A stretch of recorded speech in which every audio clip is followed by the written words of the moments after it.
I showed up to my husband's lavish company party only to hear whispers. There's the frigid wife who can't satisfy him. Then his office mistress sneered. Security removed this useless woman. I left silently canceled all our joint accounts trips and sold my $17 million stake in his company. Within minutes, my phone blew up with 56 calls, and he was at my door. The security guard at the entrance smiled and waved me through without checking my invitation. After all, I was Mrs. Robert Sterling, co-owner of the company being celebrated tonight. His respectful nod felt natural, expected, even. For 15 years, I'd been the woman behind Robert's success, the silent partner who reviewed contracts at midnight and hosted client dinners that sealed million-dollar deals. Tonight was different, though. Tonight was supposed to be our moment. The ballrooms sparkled with crystal and gold, filled with the city's most influential business leaders. I recognized the mayor chatting with the bank president near the bar, while tech moguls clustered around the orders table, discussing market trends. This wasn't just another corporate gathering. This was Robert's coronation as the newest member of the Billionaires Club. Before we continue, I want to thank you for joining me in sharing stories of women reclaiming their power. If you believe every woman deserves respect and recognition, please consider subscribing. It's free and helps us reach more women who need to hear this. Now, let's see what happens next. I smoothed my emerald silk dress, the one Robert had chosen for me last week. "Green makes your eyes look mysterious," he'd said, kissing my forehead in that distracted way that had become his signature gesture. At 52, I still turned heads, still maintained the figure that had caught his attention 23 years ago, when I was his paralegal and he was a struggling attorney with big dreams. Margaret Darling, Patricia Hoffman. The governor's wife air-kissed my cheeks with practiced enthusiasm. "Robert must be over the moon tonight. Such an achievement. He's worked so hard for this," I replied, scanning the crowd for my husband's familiar frame. "We both have." Patricia's smile flickered for just a moment before returning to full wattage. "Of course, dear, you've always been so supportive." Something in her tone made me pause, but before I could analyze it further, she'd already moved on to greet someone else. I shook off the odd feeling and continued through the crowd, accepting congratulations and making small talk with faces I'd known for years. But as I moved deeper into the party, I began to notice things. Conversations that stopped abruptly when I approached. Meaningful glances exchanged over champagne flutes. Smiles that seemed forced, almost pitying. Near the chocolate fountain, I overheard Janet Morrison from the country club whispering to her husband, "I just feel so sorry for her. Everyone knows except..." They noticed me approaching and immediately switched topics to discuss the weather. The knot in my stomach tightened. I finally spotted Robert near the stage, surrounded by his usual entourage of executives and investors. He looked magnificent in his custom-tailored tuxedo silver hair, perfectly styled, commanding the room with the confidence that had first attracted me to him. This was his night, his moment to shine, and I wanted nothing more than to stand beside him and share in his triumph. But as I approached, something strange happened.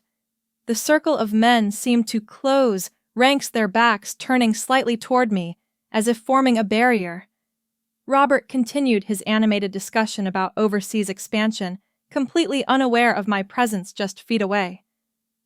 "Robert," I said softly, touching his elbow. He turned, and for a split second, I saw something flash across his face. Not joy or love or even recognition, but annoyance, quick as lightning. It was replaced by a polite smile, the kind he reserved for persistent salespeople. "Oh, Margaret, you're here." His tone was flat, dismissive. No kiss, no arm around my waist, no introduction to the foreign investors he'd been courting for months. "Of course I'm here," I laughed, trying to keep things light. "This is our big night, remember?" One of the men cleared his throat uncomfortably and excused himself. Another checked his watch and muttered about finding his wife. Within moments, the circle had dispersed, leaving Robert and me standing alone. "I should get back to networking," Robert said, already scanning the room for his next conversation. "These deals won't close themselves." He walked away without another word, leaving me standing by the stage like a discarded prop. The rejection burned, but worse was the growing realization that people were watching, whispering, judging. That's when I heard it crystal clear above the ambient noise of the party. "There's the frigid wife who can't satisfy him." The words came from somewhere behind me, spoken just loudly enough to ensure I'd hear. I turned slowly, my face burning with humiliation, but couldn't identify the speaker among the sea of faces. "Poor thing," another voice added. "She has no idea about Vanessa." Robert's new assistant, the 20-something blonde with the perfect figure and ambitious eyes who joined the company 6 months ago. The one who worked late nights and weekend meetings, who traveled with Robert to client presentations, who always seemed to be whispering something urgent in his ear. My hands began to shake as pieces of a puzzle I'd refused to see started falling into place. The late meetings that ran past midnight, the business trips I was suddenly excluded from. The way Robert's face lit up when his phone buzzed with what he claimed were urgent work messages. "Margaret, sweetie." The voice belonged to Vanessa herself, materializing beside me in a scarlet dress that cost more than most people's monthly rent. Her smile was sharp enough to cut glass. "Hello, Vanessa." I managed my voice barely steady. She leaned in close, her perfume sickeningly sweet. "I think there's been a misunderstanding about tonight. This party is really for business associates and key stakeholders only. I am a key stakeholder," I replied, finding my voice. "I own 17% of this company." "Had," she corrected with mock sympathy. "Past tense, darling. Robert's been meaning to discuss some recent changes with you." Before I could process her words, 2 security guards appeared at my elbows. The same men who'd smiled and nodded at me countless times before now looked through me as if I were invisible.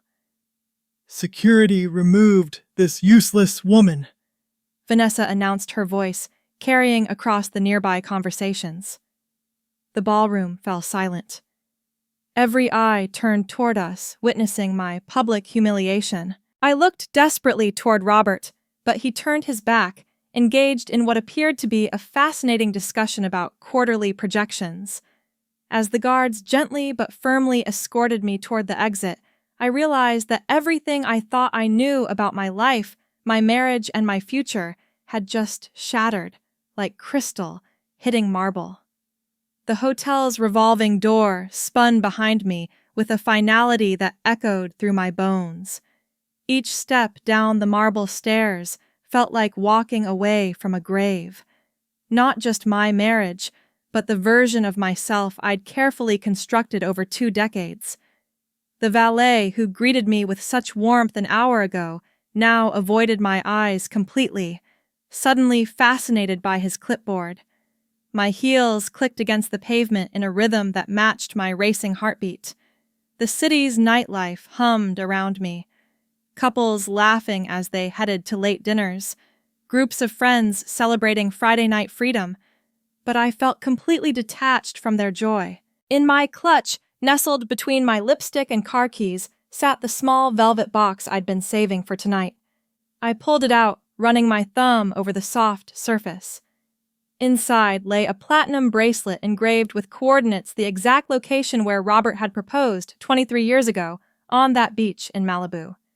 I'd commissioned it 3 months ago, planning to surprise him after his speech tonight.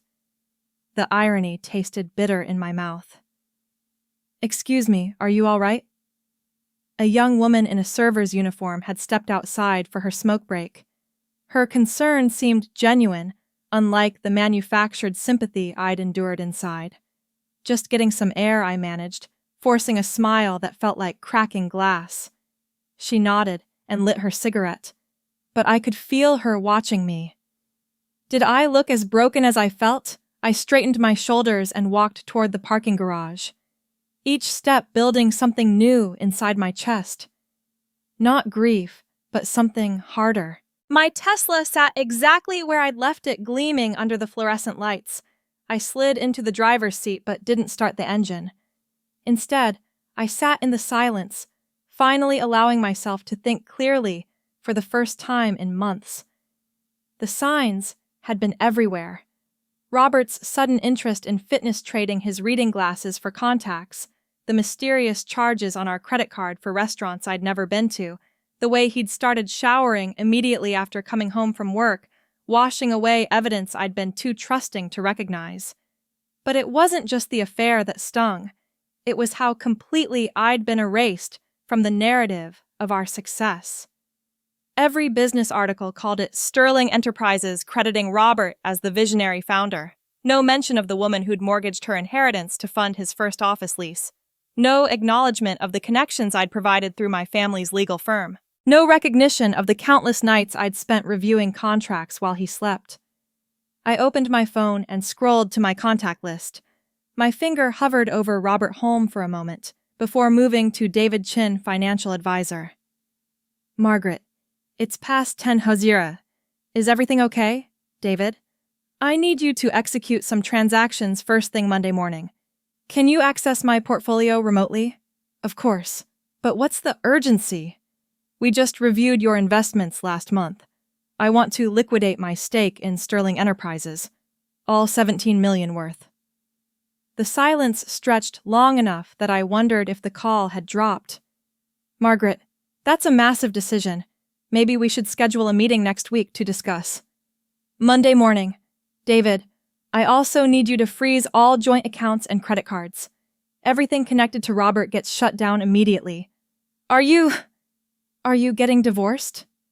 The question hung in the air. Was I? An hour ago I would have said never. Now the word felt inevitable. Just execute the trades, David. I'll call you tomorrow with more instructions. Next, I scrolled to our travel agent. Linda answered on the third ring, her voice thick with sleep. Linda, it's Margaret Sterling. I need to cancel our trip to Tuscany next month. Oh no, is everything all right? That's such a special anniversary trip for you and Robert. Anniversary trip, 23 years of marriage, and he'd probably planned to spend it with Vanessa while I stayed home. None the wiser. Change of plans. Cancel everything. The villa, the flights, the restaurant reservations, all of it. Margaret, the cancellation fees will be substantial. Are you sure you don't want to wait until morning to think about this? I'm very sure. Send me the paperwork. My phone buzzed with a text from an unknown number. Mrs. Sterling, this is Jake from Hotel Security. You left your gift box on the front steps. Should I bring it to your car? I looked down at my empty hands. Somewhere between the hotel entrance and my car, I dropped Robert's bracelet. The coordinates of our engagement scattered on concrete like everything else we'd built together. Keep it. I texted back, or throw it away. I don't care. But I did care. That was the problem. 23 years of caring, of putting his dreams before mine, of being the perfect corporate wife while he built an empire on my sacrifices. The caring had become a trap. And tonight, Vanessa had shown me the key to my own prison. My phone screen lit up with an incoming call. Robert's photo filled the display, a picture I'd taken last Christmas when he was laughing at something our daughter had said. He looked genuinely happy then, before Vanessa, before whatever this had become. I declined the call. Immediately it rang again, then again. By the fourth call, I'd started the engine and pulled out of the parking garage. Let him wonder where I'd gone. Let him explain to Vanessa why his wife had vanished into the night. The drive home took me through the financial district where our story had begun. Robert's first office had been in a building that was now a Starbucks, but I could still remember the excitement in his voice when he'd called to tell me he'd signed the lease. We're going to change everything, Margaret. You and me were going to build something incredible. We had built something incredible. But somewhere along the way, we had become he, and I'd allowed it to happen. My phone buzzed incessantly on the passenger seat. Call after call from Robert, interspersed with texts that grew increasingly frantic. I didn't need to read them to know what they said. Panic, confusion, demands for explanations. By the time I pulled into our circular driveway, the missed call counter had reached 37. I turned off the engine and sat in the darkness of our 4-car garage, surrounded by the luxury his success had bought us. Tomorrow I would start dividing it all up. Tonight I would sleep in our bed one last time as Mrs. Robert Sterling. The woman who walked into that party had been a fool. The woman sitting in this car was something else entirely. I woke at 5:30, just as I had every morning for the past decade. The empty space beside me in our king-sized bed felt vast. Though Robert rarely stirred before 7 anyway, his absence seemed different now, permanent rather than temporary. I made coffee in the silence of our pristine kitchen. The automatic grinders were the only sound breaking the morning stillness.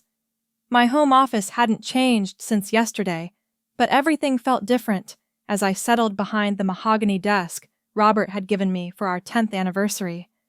The filing cabinets lined against the wall contained 23 years of meticulous record-keeping.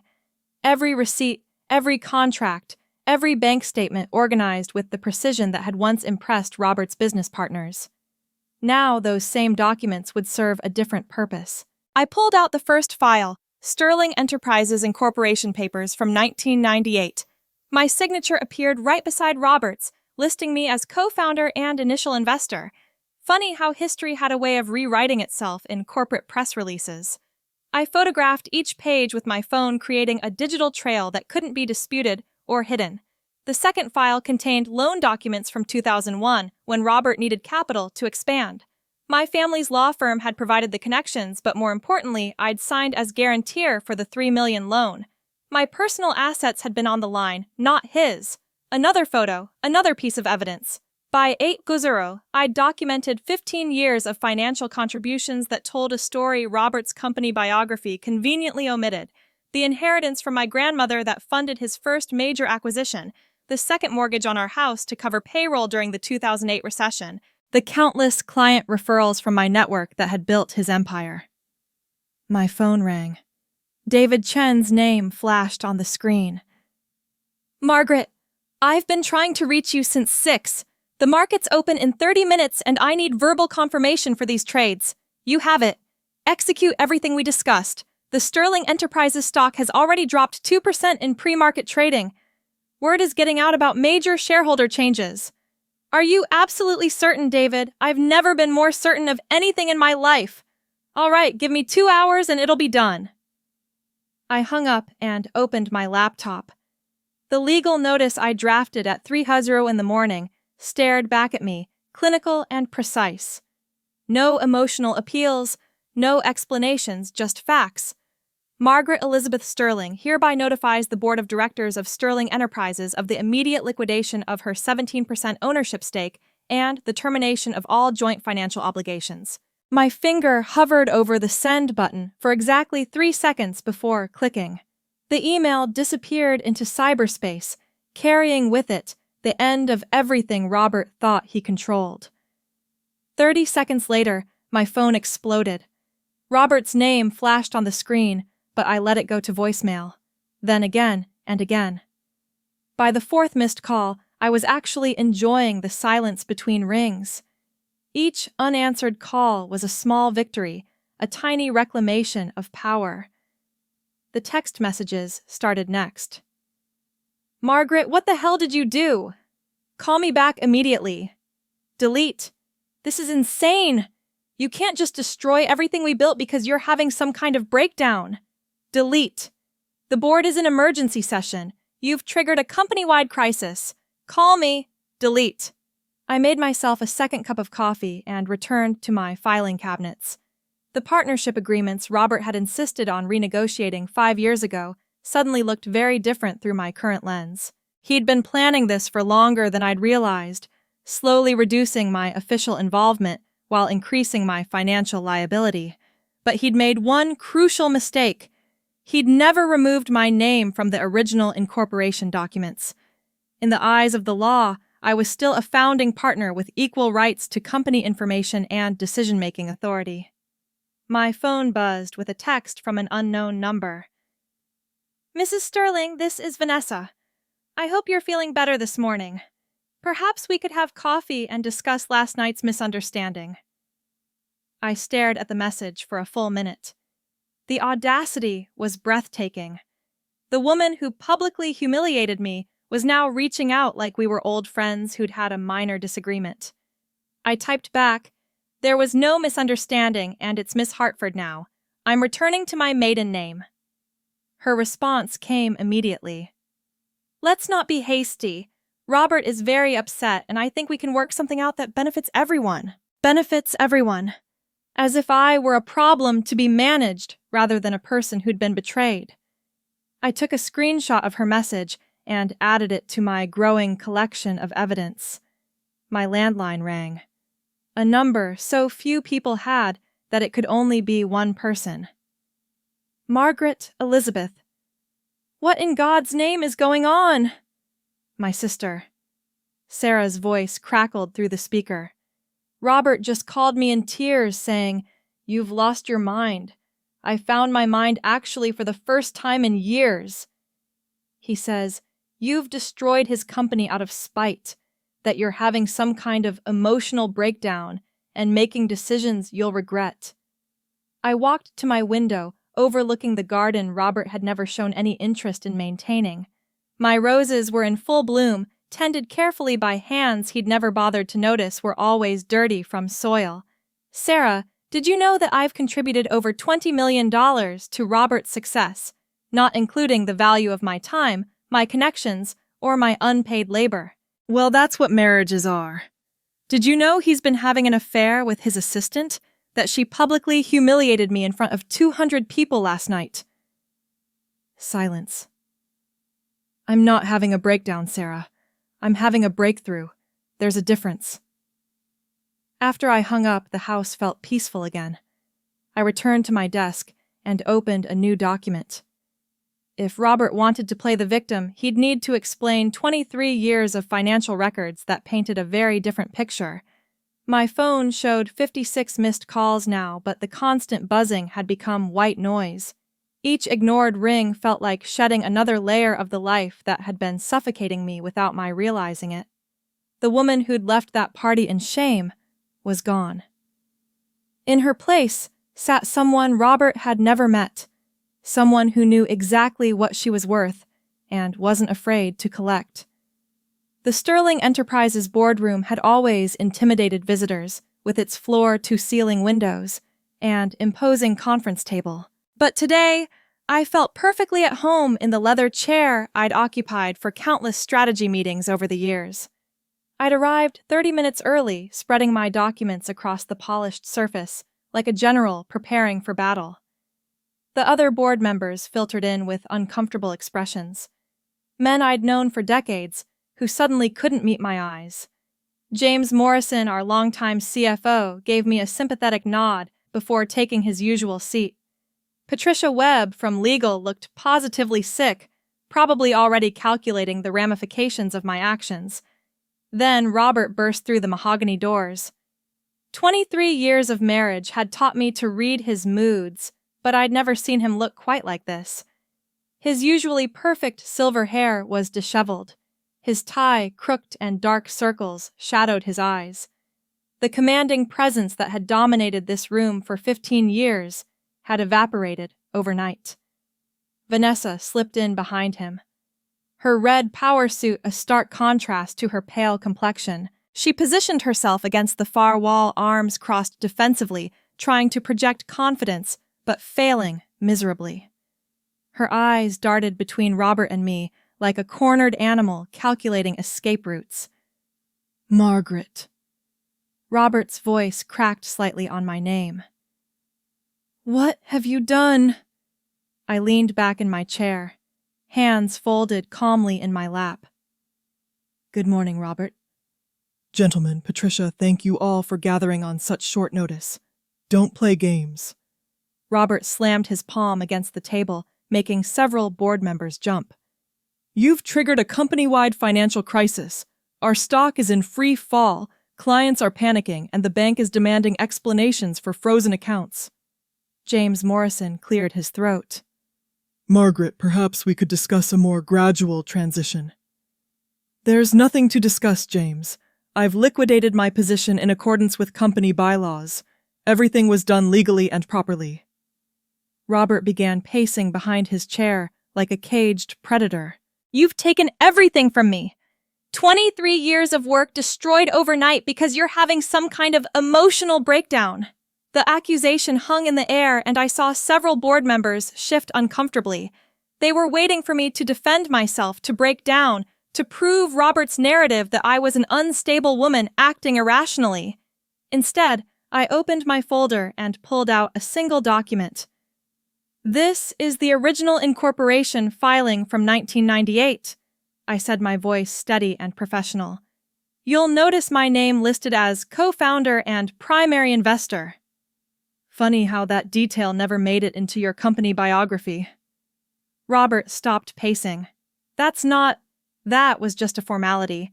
This is the loan guarantee I signed in 2001 when you needed $3 million to acquire Morrison Industries.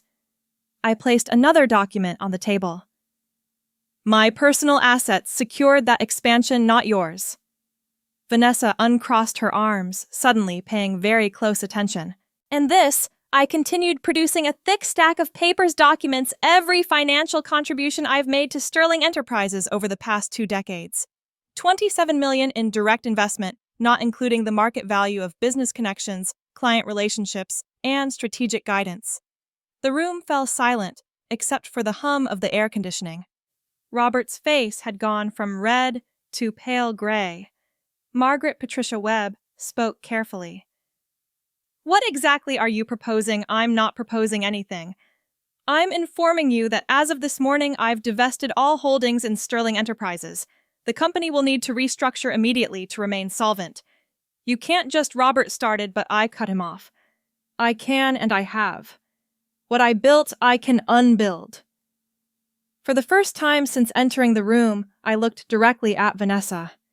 She was no longer the confident woman who'd humiliated me at the party. Her carefully applied makeup couldn't hide the fear in her eyes as she realized the implications of my actions. Of course, I continued still watching Vanessa. The company could potentially recover if new leadership were installed, someone without the baggage of recent scandal.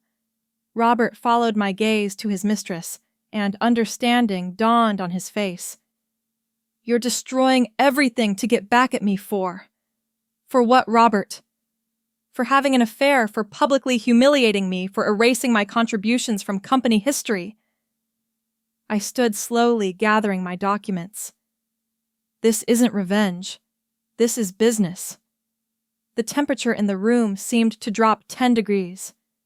James Morrison was frantically scribbling notes, probably calculating how to minimize damage to his own position. Patricia Webb looked like she was already drafting resignation letters. Robert slumped into his chair, the fight draining out of him. "What do you want?" "I want what I've always wanted. Recognition for my contributions and respect for my intelligence. Since you seem incapable of providing either, I've decided to provide them for myself. The board will never accept this," he said weakly. "The board doesn't have a choice. Unless you can produce $27 million by close of business tomorrow, Sterling Enterprises will be insolvent." I paused at the door. "I suggest you call an emergency shareholder meeting to discuss new leadership." As I reached for the door handle, Robert played his final card. "I'm stepping down," as the words echoed through the boardroom like a death knell. Several board members gasped audibly. Vanessa's face went white as her meal ticket evaporated before her eyes. I turned back to face him. For just a moment, I saw the young lawyer I'd fallen in love with.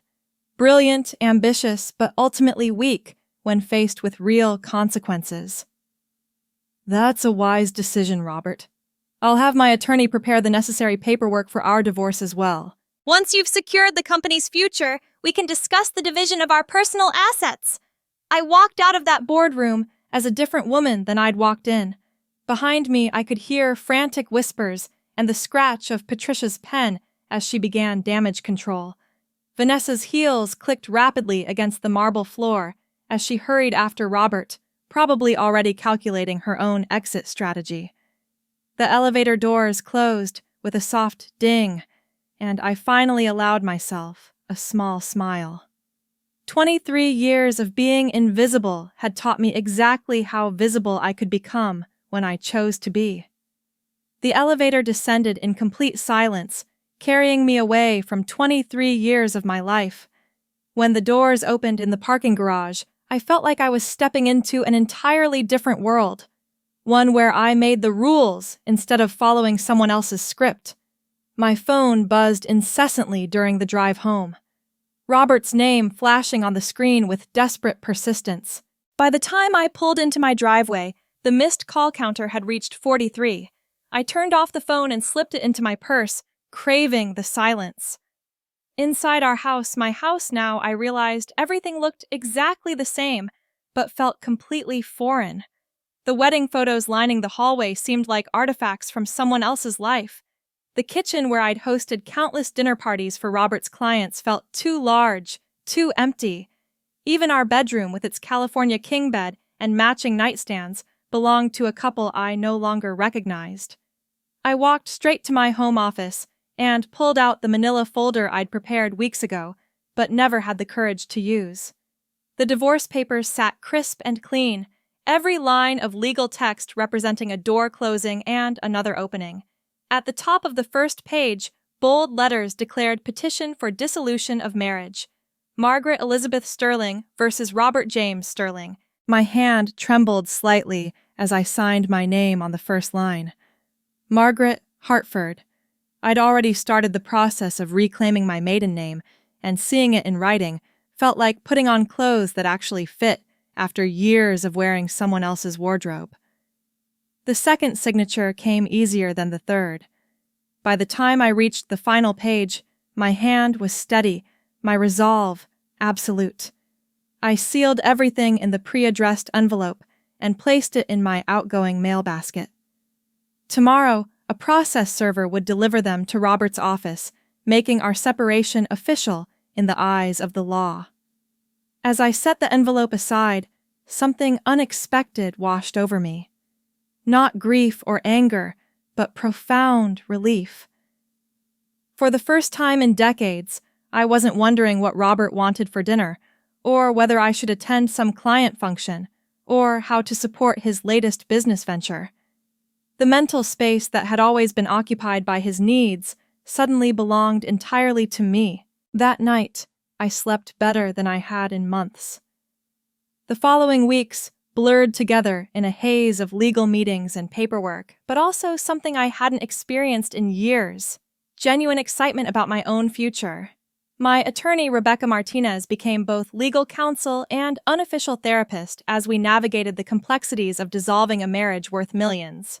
"Your financial documentation is incredibly thorough," Rebecca noted during one of our sessions. "Most spouses can't prove half of what you've contributed to the marital estate. I've always been organized. It used to drive Robert crazy. Well, it's going to save you millions now. His attorney is pushing for a 50-50 split, but based on your investment records, you're entitled to significantly more." Between legal meetings, I rediscovered parts of myself that had been dormant for years. I enrolled in a photography class, something I'd loved in college but abandoned when Robert declared it impractical. My instructor, a retired National Geographic photographer named Elena, became an unexpected friend and mentor. "You have a good eye," she told me after reviewing my first assignment. "You see stories others miss."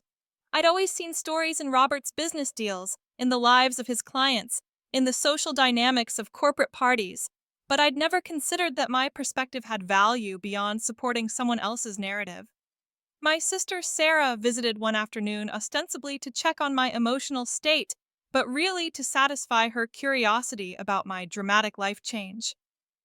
"You seem different," she said, settling into my kitchen with coffee and the judgmental expression she'd perfected over 50 years. "I feel different, lighter somehow. Robert says you won't return his calls. He's worried about you." I looked at her over my coffee cup. Sarah, when was the last time you and I had coffee without discussing Robert, his needs, his business, or his problems? She opened her mouth to respond, then closed it again, realizing she couldn't remember. Exactly. Even now you're here because of him, not because you want to spend time with your sister. Her face flushed. That's not fair. It's completely fair, and it's not your fault. I trained everyone in my life to see me as Robert's wife first and Margaret second, but that person doesn't exist anymore. 3 months after filing the divorce papers, I made my first major business investment as a single woman, a small, sustainable fashion company run by 2 young designers who reminded me of Robert and myself 25 years ago. Hungry, brilliant, and completely convinced they could change the world. "Why fashion?" Rebecca asked when I told her about the investment. "Because they're building something beautiful that doesn't depend on exploiting other people. And because I want to prove I can identify talent and nurture success without anyone else's approval." The investment felt like stepping off a cliff, but also like learning to fly. 6 months later, I was leaving a gallery opening where my photography was being featured in a group exhibition when I saw him. Robert stood near the entrance looking older and somehow smaller than I remembered. Our eyes met across the crowded room, and for a moment, time stopped. He approached slowly, as if afraid I might flee. "Margaret, you look..." He searched for words. "You look happy." "I am happy, Robert. Genuinely happy. I heard about your photography and the business investment. You're doing well. I'm doing what I should have been doing all along, living my own life." He nodded, and I could see the regret etched in the lines around his eyes. "I'm sorry for everything. I know that doesn't change anything, but I needed you to know. Thank you for saying that. I hope you find whatever you're looking for." I walked past him toward the exit, feeling his eyes follow me, but not looking back. Outside, the evening air was crisp with the promise of autumn. I had dinner plans with Elena and her husband, followed by a weekend trip to photograph coastal landscapes, a life entirely of my own making. For the first time in 23 years, I was exactly where I belonged. The coastal highway stretched before me like a ribbon of possibility, my camera equipment secured in the passenger seat of my new Tesla Model S, purchased with my own money in my own name, painted the exact shade of midnight blue I'd always loved, but Robert had deemed too flashy. The morning sun cast everything in golden light as I drove toward my favorite photography spot, a secluded cliff overlooking the Pacific, where I'd captured some of my best work over the past year. 12 months had passed since that devastating night at the company party, and the woman behind the wheel bore little resemblance to the one who'd been escorted out in shame. My hair now shoulder-length and strewn with silver, I no longer felt compelled to hide, caught the breeze from the open sunroof. The designer clothes that had once been chosen to complement Robert's image had been replaced with comfortable jeans and a soft cashmere sweater I'd bought simply because I loved the color. My phone buzzed with a text from Elena. "Exhibition opens in 2 hours. Still can't believe they're featuring 8 of your pieces." The Meridian Gallery showing represented everything I'd worked toward this past year. My photographs, intimate portraits of women rebuilding their lives after major transitions, had caught the attention of critics who praised their raw authenticity and quiet strength. The irony wasn't lost on me that my art had emerged from my own transformation. As I set up my tripod on the cliff muscle memory guiding my movements, I thought about the conversation I'd had with my financial advisor yesterday. Hartford Ventures, the investment firm I'd launched 6 months ago, had just closed its 3rd successful deal. The sustainable fashion company had exceeded all projections, and 2 other startups in my portfolio were showing remarkable growth. You have an instinct for identifying potential, Rebecca Martinez had said during our quarterly review. These entrepreneurs trust you because you understand what it means to rebuild from scratch. The viewfinder showed me a perfect composition. Waves crashing against jagged rocks, seabirds riding the wind currents, the endless horizon, promising adventures yet to come. I adjusted the settings and captured the moment, knowing this image would join the others in my upcoming book proposal. Resilience Portraits of Women Reclaimed had already generated interest from 3 major publishers.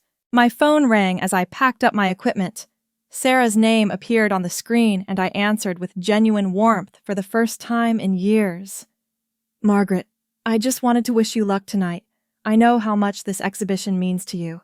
Thank you. Are you still planning to drive down for it? Wouldn't miss it. And Margaret, I owe you an apology. You were right about how I'd gotten used to seeing you only as Robert's wife. Getting to know you this past year as just my sister has been a gift. After hanging up, I drove toward the city with a lightness in my chest that had become my new normal. The radio played classical music, the Valdi's Four Seasons, and I found myself humming along, something I never would have done in Robert's presence. He'd always preferred silence during car rides, claiming music was distracting. The gallery buzzed with anticipation when I arrived for the final setup. My pieces occupied an entire wall, black and white portraits that told stories of transformation, resilience, and self-discovery. Each photograph represented weeks of building trust with women who'd agreed to share their most vulnerable moments with my camera. "These are extraordinary," said James Whitfield, the gallery owner, as we made final adjustments to the lighting. "The way you've captured not just their faces, but their spirits. It's powerful work." The opening reception drew a crowd larger than I'd expected. Art collectors, critics, and curious locals mingled beneath my photographs, their conversations creating a gentle hum of appreciation. I moved through the crowd confidently, discussing my work with passion and authority qualities I'd possessed all along, but had never been encouraged to display. "Excuse me, are you the photographer?" I turned to find a young woman in her 30s, her eyes bright with curiosity and something else. Recognition. Perhaps. "I am. I'm Margaret Hartford. Your work speaks to me," she said, gesturing toward a portrait of a woman in her 60s, laughing despite visible tear tracks on her cheeks. "I'm going through a divorce right now, and seeing these images, it gives me hope that there's joy waiting on the other side." "There is," I assured her. "Different joy may be, but authentic in ways you might not expect." As the evening progressed, I found myself in conversations that ranged from art theory to business strategy to life philosophy. People sought my opinions, valued my insights, and seemed genuinely interested in my perspective. The invisible woman who'd once stood silently beside Robert at corporate functions had been replaced by someone who commanded attention through her own accomplishments. Near the end of the evening, Elena approached with a champagne flute and a satisfied smile. "3 red dots," she announced, referring to the small stickers indicating sold pieces. "And I overheard 2 collectors discussing commissioning portrait work from you." I accepted the champagne and took a moment to survey the room. My work covered the walls. My name appeared on the exhibition materials, and my bank account reflected the value others placed on my creativity.